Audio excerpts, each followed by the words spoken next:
장사하는 사람들이 벤츠 타면 네. 폭망하는 이유. 장사로 돈을 좀 잘 벌면 뭐 벤츠도 탈 수 있고 그럴 수 있다고 보통 생각들을 많이 하실 텐데, 장사로 벤츠 타면 폭망하는 이유 3가지가 있다고 좀 말씀해 주셨잖아요. 어떤 이유들이 있나요? 장사하시는 분들이 벤츠는 뭐 이렇게 대명사이긴 한데, 뭔가 돈을 잘 버시는 분들이 돈을 또 잘 벌다 보니 고객을 응대하다 보니까 시발비용. 시발비용? 그건 뭔가요?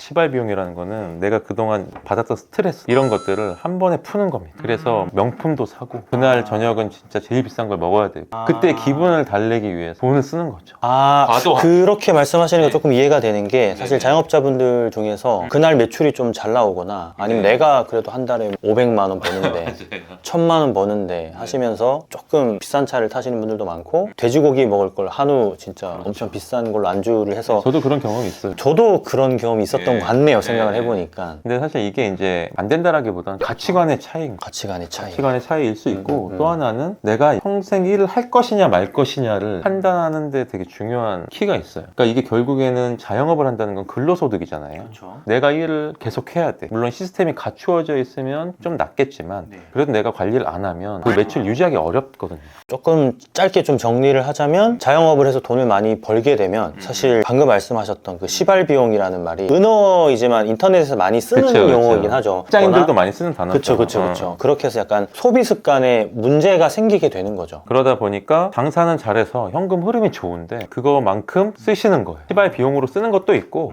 아니면 내가 이 정도 잘 버니까 이 정도 써도 돼. 근데 그거 자체가 지금 장사로 돈을 잘 번다는 목표로 장사를 시작을 했고, 거기서 장사가 잘 되니까 일단 목표를 이룬 거예요. 사실 한 6개월, 1년은 그렇게 좀 잘 될 수 있거든요. 근데 이게 1년 이상, 2년 이상 지속되지 못하는 분들도 저도 많이 봤기 때문에 좀 의미가 있는 얘기긴 하네요. 그래서 그러다 보니까 이분들이 이제 번 돈을 계속 쓰다 보니까 절제도 안 되고 결정적으로 저축이 안 돼요. 혹시 뭐 주변에 그런 사례들이 있나요? 많이 봤죠, 저는. 제가 이제 건물을 사고 싶어 하시는 분들이 저희한테 많이 찾아오는데, 이제 현금 흐름이 좋다 보니까 좀 얘기하다 보면 이분 건물 살 수 있을 것 같아. 그리고 현금 흐름이 너무 좋은 거예요. 월에 뭐 한 7, 8천씩 찍어요. 자기가 한 2천 정도, 2, 3천을 가져가는데, 제가 이제 뭐 이렇게 컨설팅을 해드리면 요 정도면은 뭐 한 내년쯤 해서 뭐 3천이면 한 3억 모을 수 있고, 그리고 사업자 대출을 좀 받고, 여러 가지로 이제 자기 집이 있으면 담보를 추가를 하고 컨설팅을 해드려요. 그러고 나서 이제 5개월 뒤에 다시 만나잖아요. 그러면 거의 한 6, 7천? 거의 3분의 1도 못 모아요. 그러니까 그 소비 습관이 이미 몸에 배다 보니까 목표가 없고 그냥 그 소비 습관대로만 돈이 계속 나가는 거네요. 그러니까 일반인들은 그냥 벌면 그냥 거의 많이 쓰는 경우들이 많고, 그리고 이제 그분은 그나마 건물주가 되고 싶습니다라고 했음에도 그동안 내가 써왔던 게 있다 보니까 그걸 줄일 수가 없다는 거예요. 그러다 보니까 건물주 컨설팅을 막 해드리는데 소비 습관을 컨설팅을 해드려야 되고,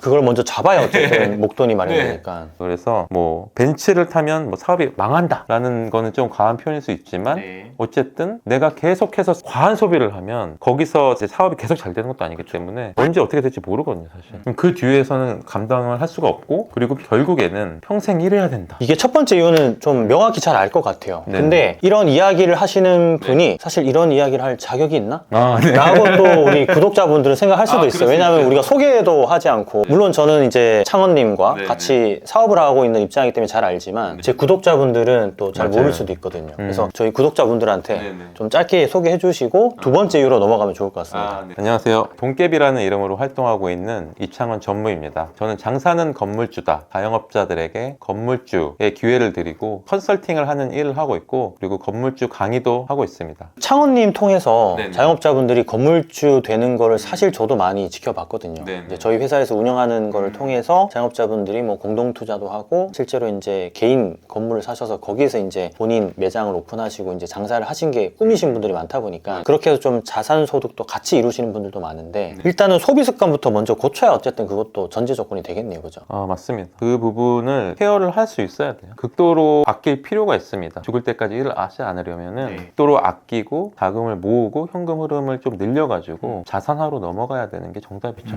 그러면 지금은 창원님 통해서 건물주가 된 자영업자분들이 총 한 몇 분이나 되실까요? 지금 장사는 건물주다에 건물주에서 강호동 대표님, 건프로님, 그리고 저희 PM팀 같이 움직여가지고 지금 한 40분 정도의 건물주가 지금 탄생을 했죠. 그렇죠. 지금도 사실 교육받고 계시는 수강생분들도 전체적으로 따지면 1000명이 넘어가고 매달 거의 한 팀씩 계약서를 지금 쓰고 있죠. 4월부터 해서 매월 지금 9월까지 계속 쓰고 있습니다. 그래서 11월 5일 날 사실 이런 내용들의 좀 접근성이 너무 높다 보니까 저희가 특강들을 가끔씩 하잖아요. 맞아요. 그래서 11월 5일 날 그때가 일요일이죠. 8시에 한 3-4시간짜리 특강을 준비한다고 제가 들었거든요. 네, 한 3시간 정도 강호동 대표님이랑 저랑 이제 이야기를 나눌 거고, 일단 자영업자분들의 머릿속에 건물주란 단어가 없어요. 아, 맞습니다. 뭐 아예 뭐 나랑은 거리가 멀다라고 생각을 하시는데, 사실 건물 안에 공간을 쓰는 건 자영업자들이거든요. 그렇죠. 장사를 잘해서 가치까지 올려주는 것도 자영업자들이 하고 있는데, 결국 그래서 그 동네가 뜨면 그 동네 건물값만 올라가거든요. 그렇죠. 그러면 자영업자분들은 수혜를 못 입잖아요, 그러면. 수혜를 못 입죠. 그러니까 건물가가 올라가. 그럼 건물주는 너무 좋죠. 근데 거기서 끝나면 상관이 없어요. 근데 건물값이 가격이 오르다 보니까 동네가 좋아지면 임대료가 또 오르잖아요. 그럼 결국은 내가 뛰어오는 동네에서 결국엔 쫓겨날 수밖에 없는 구조예요.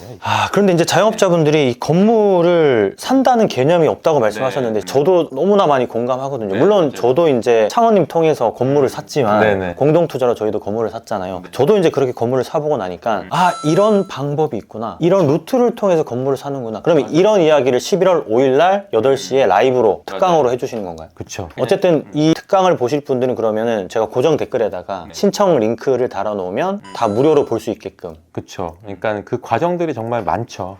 많지만 일단은 자영업자분들이 개념 자체가 없는 경우들이 많거든요. 머릿속에 건물주가 없다라는 말이. 근데 아까 얘기했듯이 꼭 필요한 거거든요, 사실. 내 건물에서 장사를 한다는 것이 얼마나 소중한 건지. 쫓겨나 본 사람은 알거든요. 근데 이제 그게 사실 너무나 어려운 일일 수 있지만, 자영업자들이 그래도 건물주의 꿈을 가지고 공부를 할 수 있게끔 그 하루 한 3시간이 짧은 시간이지만 어떤 방식으로 접근을 해야 되는지에 대해서 좀 자세히 얘기를 좀 해드리려고 해요. 그럼 그 특강 3시간만 들어도 사실 건물을 살 수 있나요? 아, 가능성이 상당히 높죠. 그러니까 혼자 독학하는 경우들도 상당히 많고요. 근데 자기가 의지가 있고 내가 평생 일을 하지 않고 자산화로 가야 되겠다. 그리고 내가 장사를 잘해서 동네를 살려서 건물의 가치를 올리는 거를, 내 건물에서 건물의 가치를 높이고, 그래서 건물을 엑시트하면서 장사도 정리할 수 있는 그런 방향으로 가는 목적성을 확실히 좀 알려드리고 싶고, 그게 그렇게 어렵지 않다. 3시간만 들으면 무조건 살 수 있다라기보다 제가 할 수 있는 마일드스톤이랄까? 방법들을 그 위치마다 찍어드릴 거예요. 뭐 체크리스트라든지. 예, 그러니까 어떤 방식으로 어떤 플로우로 가는지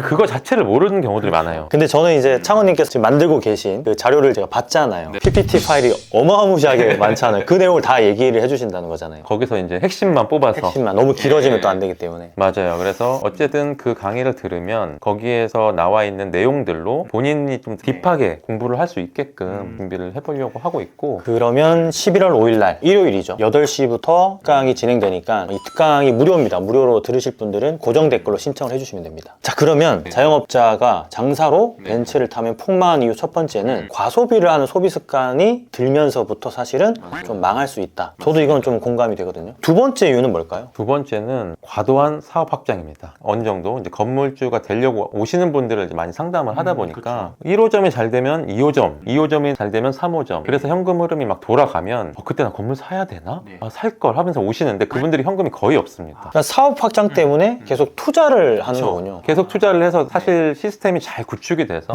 잘 되면 좋은데 사업이라는 게 이게 지속적으로 잘 되기가 사실 좀 어렵고, 그리고 외부 환경의 요건들도 많고, 그 다음에 트렌드, 뭐 코로나 이슈, 자기가 정말 혼자 잘한다 하더라도 여러 가지 이슈들이 많기 때문에 이걸 꾸준히 확장을 과도하게 하는 경우에 잘 될 수 있는 확률이 좀 많이 낮아요. 저는 오히려 장사를 잘해서 1, 2호점까지 어느 정도 성공을 시키고 현금 흐름이 생기면 그때부터 아까 말했던 소비 습관으로 확 줄여 나가면서 매출도 늘리면서 그거를 계속 돈을 모으는 거죠. 그러면 혹시 주변에 이런 사업 확장 때문에 실제로 약간 폭망했던 그런 사례들이 많죠. 엄청 많아요. 그러면은 처음에 소비 습관도 그 사례를 얘기를 안 해주셨던 것 같은데 그 사례가 좀 있나요? 아까 전에 잠깐 뭐 그분 얘기한 거긴 한데 저희 같은 경우는 대표님이라고 계세요. 장사는 건물주다 1기셨는데 그분이 되게 이력도 화려하세요. 그리고 진짜 실력자예요. 그리고 사업도 좀 크게 하시고 매출도 꽤 높아요. 매출 넘는데 근데 이제 그분이 자산이 없으세요. 현금 흐름은 좋은데 그러니까 버는 쪽도 예. 약간 소비 습관이 조금 있으시다 그래갖고 보니까 이제 현금이 없으면 얼마 정도 매출 나오시나요? 뭐 현금으로 어떤가요? 뭐 6개월 뒤에는 얼마 정도 저축할 수 있나요?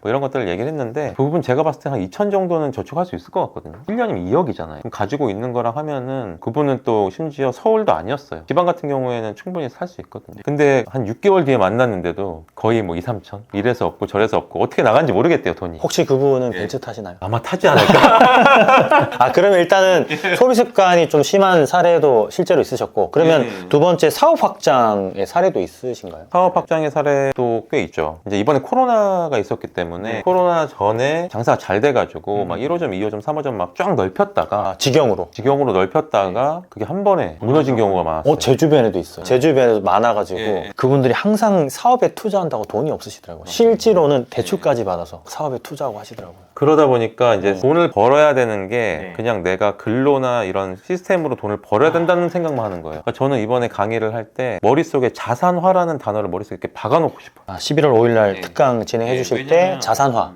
그러니까 언제까지 내 몸을 써서 일을 할 거냐. 그러니까 일례를 하나 들어드리면 이제 제가 건물을 사고 이제 엑시트한 이야기거든요. 아, 맞아. 창원님도 사실은 자영업을 했었고, 맞아요. 자영업을 하다가 자산소득을 하면서 얼마 차익을 보고 엑시트하셨죠? 16억 정도 차익을 봤죠. 16억. 그 소비 습관이 좋으셨나요, 창원님은? 아, 저 같은 경우는 뭐 이제 사연이 있었는데 원래는 직장을 다니고 있었는데 네. 좀 힘든 일을 겪었어요, 그 당시에. 그래갖고 빚을 많이 지게 돼서 그걸 이제 극복을 하려고 사업이라는 자영업을 시작한 거죠.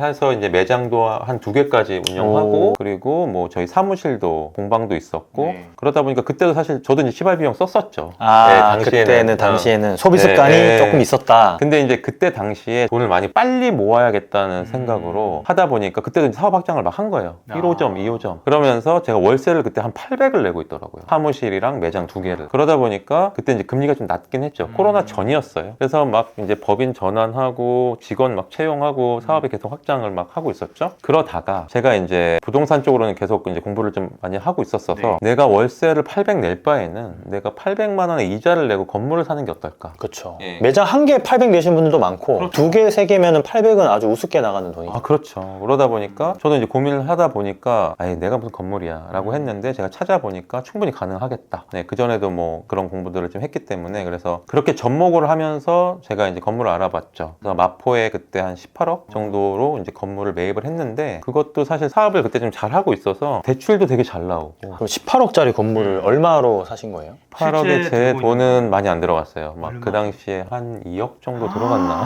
18억짜리를 2억에 살 수 있는 방법의 특강이 되는 건가요? 그거는 사실 많이 넣지는 않았는데 그 내용도 사실 좀 있어야 자영업자분들이 사실 목돈이 없기 때문에 나는 건물을 못 산다라는 생각을 하기 때문에 사실 그런 내용들 뭐 대출이나 아니면 이렇게 레버리지를 활용하는 방법들도 좀 특강에 포함이 돼야 됩니다. 사실은. 맞습니다. 그때는 이제 사업이 좀 잘 되다 보니까 사업에서 현금 흐름이 좀 잘 나왔고 그래서 이제 뭐 대출들, 시설 자금, 저희 집 담보 여러 가지 대출들을 좀 많이 활용을 했어요. 그래서 저희도 현금 흐름이 좋기 때문에 대출을 많이 받아도 그때는 금리가 또 높지는 않았어요. 그래서 포인트는 제가 이제 건물을 딱 사고 나서 이제 이자를 내려고 그때 한 15억 정도 이자 있었는데 이자를 내려고 봤더니 일부 원금 상환까지 해갖고 한 400 정도를 냈었어요. 그러다 보니까 저도 그때도 이제 같이 운영하면서 원래는 그때 확장을 좀 사실 더 하려고도 했었습니다. 1호점, 2호점, 3호점을 내 건물에서 이런 느낌도 있었는데 두 번째 이유 사업병이 걸리신 거예요. 확장병. 근데 이제 자산화로 가야 된다는 걸 알았기 때문에 그때 이제 2개를 다 끌고 가려고 했었죠. 그러면은 첫 번째는 소비 습관, 두 번째는 사업 확장, 그리고 세 번째 자영업자가 장사로 벤츠 타면 폭망하는 이유 세 번째가 있는데 이게 바로 그러면 자산화가 되는 건가요? 그렇죠. 월세만 내는 자영업자인 거죠. 그러면 아까 전에 이제 창원님께서는 나는 월에 2천만 원 정도 저축할 수 있었기 때문에 건물을 산 거일 수도 있잖아요. 그러면 2천만 원씩 저축 못하는 분들은 건물을 못 산다고 생각할 수도 있잖아요. 장사하는 건물주다가 이제 그런 고민들을 되게 많이 했거든요. 자영업자들이 내 건물에서 장사하는 환경을 만들어주고 싶은데 대부분의 장사 잘 되는 잘하는 분들은 계속 투자하니까 현금이 없어. 근데 이분들은 그렇게 해야 돼. 그러면 지금같이 금리가 높을 때 공시를 채워주고 컨텐츠로 건물의 가치를 올려줄 수 있는 분과 근데 이분은 돈이 없죠. 근데 지금 같은 경우에 금리가 높아서 공실의 부담이 커서 투자를 못하는 분이 같이 돈을 모아서 컨텐츠와 돈을 모아가지고 건물을 사는 게 어떨까? 근데 실제 그렇게 해가지고 사실 건물을 산 사례가 있죠. 저희 쪽을 통해서. 그렇죠. 그래서 뭐 현금 뭐 2, 3억으로 같이 산 경우들도 많고요. 그리고 지방 같은 경우는 특히 더 소액으로 100%도 산 사례들이 많죠. 저희가 산 건물도 사실 8천만 원으로 그쵸, 개인별로 10몇 그 억짜리 정도? 건물을 샀으니까. 자, 그러면 세 번째 자산화. 이 자산화라는 게 명확히 말하면 어떤 거예요? 사실 좀 키워드만 들어서는 장사하시는 분들 입장에서 잘 이해가 안 될 수도 있거든요. 제가 이제 잠깐 말씀드리면 근로소득을 하잖아요, 자영업자들은. 그쵸. 내가 일을 일을 해야 돈을 번다. 네네. 근데 자산화라는 거는 자산이 그런 희소 가치에 의해서 가만히 있어도 그 가격이 오르는 겁니다. 아, 이제 우리나라 땅덩어리가 어차피 작다 보니까 그치. 이 땅은 정해져 있고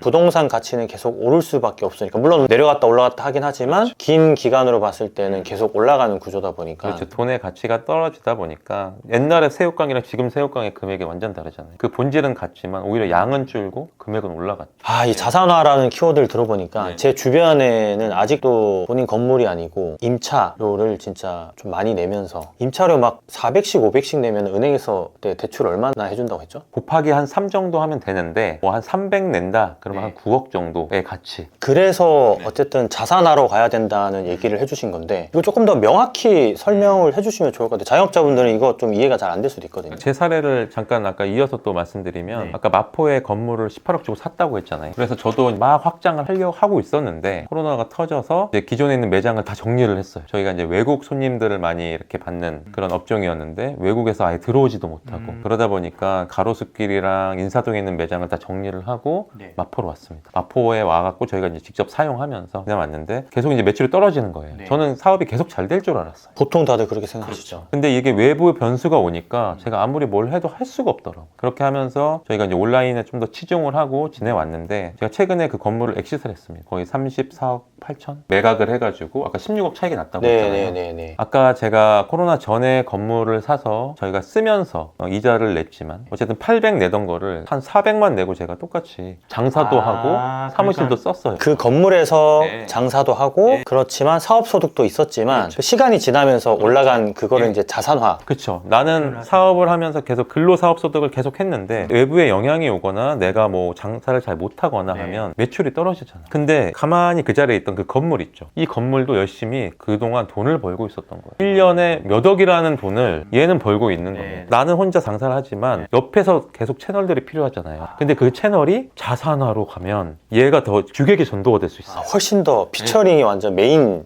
보이스가 되는 그런 거예요. 거죠. 그럼 이제 정리를 좀 하자면 첫 번째, 소비 습관이 좀 심한 부분이 있다. 과소비한 습관이. 시발 비용이 조금 있기 때문에 이거 좀 고치셔야 되고 두 번째는 사업 확장 때문에 또 거기에 많이 또 매몰되셔가지고 막 투자하고 직영점 늘리고 막 프랜차이즈 하려고 하고 직원분들한테 투자하고 이러면서 매장 확장하는 거. 그리고 세 번째는 자산화를 생각하지 못하고 그냥 계속 사업 근로소득만 생각하고 돈을 버는 거. 아, 그래서 이제 저희 장사하는 건물주다에서는 자영업자분들이 본인 건물에서 사업을 할 수 있도록 도와주고 교육도 해주고 실제로 프로젝트 매니저도 같이 해주시는 거잖아요. 그죠? 그렇죠. 지금 여러 방면에서 이분들 명도 당하지 않고 마음 편하게 장사하실 수 있는 환경을 좀 마련해 드리려고 시작을 했었는데 사실 어려운 부분이 많죠. 너무 바빠요, 자영업자분들이. 그러다 보니까 공부할 시간이 따로 없고 장사를 잘해도 그걸 열심히 했기 때문에 부동산 보거나 뭐 할 시간이 별로 없거든요. 그러니까 불이익들도 많고. 근데 이제 자산화로 가야 되는 건 알겠어. 근데 너무 시간도 없고 또 하려니까 너무 힘든 거죠. 저 같은 사람.